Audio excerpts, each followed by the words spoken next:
और चलिए अब रुक करेंगे खबरों का। छत्तीसगढ़ में बिहार दिवस को लेकर सियासत जारी है। इसे लेकर बीजेपी और कांग्रेस दोनों ही पार्टियां आमने सामने आ गई हैं।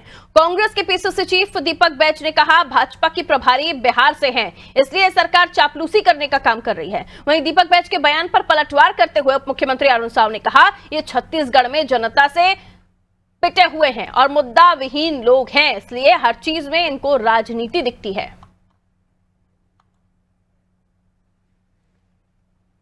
समय में बिहार में विधानसभा चुनाव होने हैं, पहला। दूसरा, अब छत्तीसगढ़ में भारतीय जनता पार्टी का प्रभारी बिहार के हैं, तो सवाल ही नहीं कि सरकार को चापलूसी करना है, तो बिहार दिवस मना रहे हैं। लेकिन क्या नवंबर जब आएगा 1 नवंबर को, क्या बिहार में छत्तीसगढ़ दिवस मनाएंगे क्या? ये मुख्यमंत्री जी को बता देना चाहिए। देखिए, ये तो छत्तीसगढ़ में जनता से पीटे हुए लोग हैं, मुद्दा विहीन है, इसलिए हर चीज में इनको राजनीति दिखती है।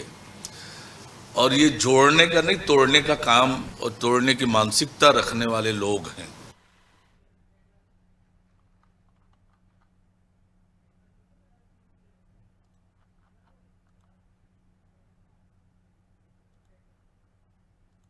बिहार दिवस को लेकर जो सियासत है वो शुरू हो गई है। इधर दीपक बैज ने आरोप लगाया है कि प्रभारी बिहार से हैं, इसलिए उनकी चापलूसी कर रहे हैं। वहीं दूसरी तरफ से ये मुद्दा उठाया जा रहा है कि इनके पास मुद्दे नहीं हैं, पिटे हुए हैं, मुद्दा विहीन लोग हैं।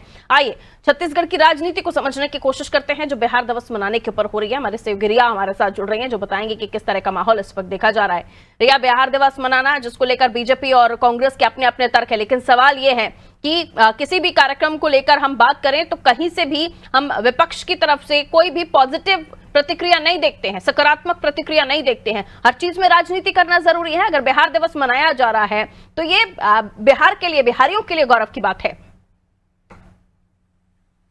जी पारुल जी, मैं आपको बता दूं कि आज भाजपा सरकार द्वारा बिहार दिवस मनाने जा रही है, जो कि भिलाई के नेहरू नगर में ये कार्यक्रम आयोजित की गई है। मैं आपको बता दूं पारुल जी कि इस कार्यक्रम में मुख्यमंत्री विष्णुदेव साय और बीजेपी के कई दिग्गज नेता भी मौजूद होंगे।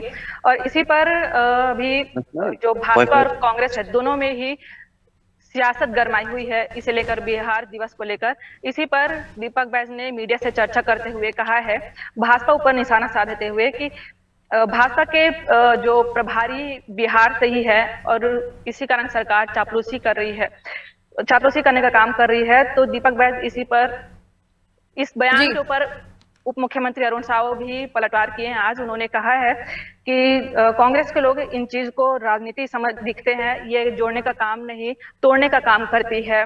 और लगातार जो जोड़ने का काम तोड़ने का काम करती है मानसिकता रखने वाले लोग हैं, इसके बाद से ही ये जो बिहार दिवस के ऊपर राजनीति गरमाई हुई है।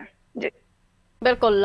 तो ये कार्यक्रम अब राजनेताओं के लिए मुद्दा बन चुका है, जिसमें हम देख रहे हैं कि लगातार राजनीति भी की जा रही है और आरोप प्रत्यारोपों का दौर भी है। लेकिन कार्यक्रम की बात अगर हम करें तो कार्यक्रम से किस तरह का सियासत में भारतीय जनता पार्टी को फायदा होता वो दिख रहा है? क्या वाकई जो आरोप लगाए जा रहे हैं उसमें कोई सत्यता है? बिहार दिवस मनाने के पीछे सरकार ने क्या तर्क दिया है? जी पारुल जी, जिस तरीके से छत्तीसगढ़ का स्थापना दिवस 1 नवंबर 2001 को मनाया जाता है, 2000 को, तो इसी तरीके से बिहार का भी आज स्थापना दिवस है 22 मार्च को। तो वो सभी के लिए अपनी अपनी जगह ये अच्छी है और गौरव की बात है।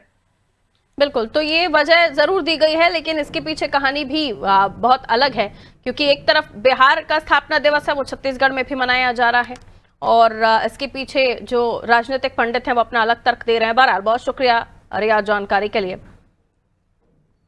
तो यहां दीपक बैज ने घेरते हुए बीजेपी को कहा कि क्योंकि प्रभारी बिहार से हैं इसलिए चापलूसी करने के लिए बिहार दिवस मनाया जा रहा है। लेकिन आपको बता दें, यहां मध्य प्रदेश में भी, छत्तीसगढ़ का पड़ोसी राज्य मध्य प्रदेश में भी बिहार दिवस मनाया जा रहा है। तो ये दीपक बैज के आरोप गले उतरने वाले तो नहीं है, लेकिन दीपक बैज ने जो आरोप लगाए हैं उसके पीछे सिर्फ यही तर्क समझ आता है कि विपक्ष को किसी भी चीज में कोई सकारात्मकता अगर दिखती भी है तो कम से कम इस मामले में जरूर दिखनी चाहिए, क्योंकि एक राज्य नहीं मना रहा है बिहार दिवस।